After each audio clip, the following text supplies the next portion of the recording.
Picture this. It's Friday evening and you're looking forward to a long-awaited weekend. Suddenly, a colleague calls asking you to finish their report. Everything inside you screams in protest, but your lips habitually say, "Yeah, sure, I'll take a look."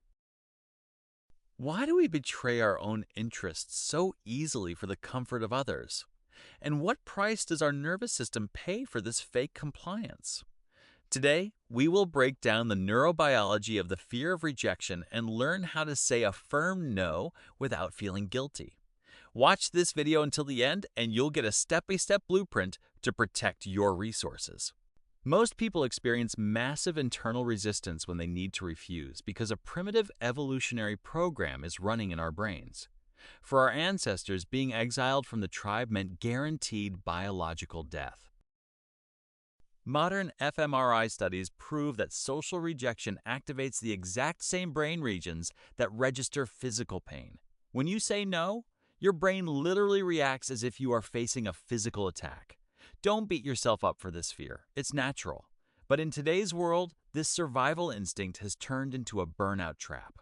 In psychology, this phenomenon is called people-pleasing. When you constantly agree to inconvenient requests, you condition everyone around you to expect your selflessness.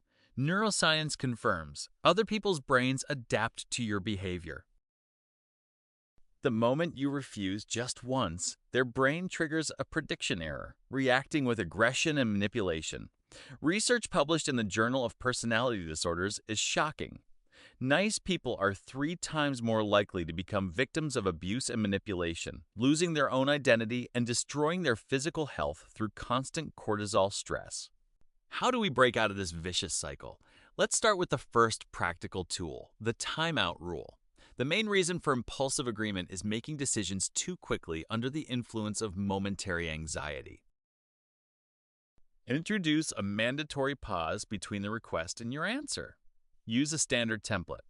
I need to check my schedule. I'll get back to you with an answer in an hour. This simple action instantly lowers emotional pressure and allows you to make a rational decision based on your own capacity. If you truly want to help, but your resources are limited, use the SMART compromise technique. You are not obligated to fulfill a request on the requester's terms. Clearly define what you are willing to do and what you absolutely will not do. The formula goes like this. I won't be able to handle this task completely, but I'm willing to spare 15 minutes on Friday to help you map out a plan. This way, you demonstrate collaborative behavior and respect both their problem and your own boundaries. But what if the other person ignores a polite refusal and keeps pushing using guilt trips? Psychotherapist Manuel Smith developed a powerful technique called broken record. The concept is simple.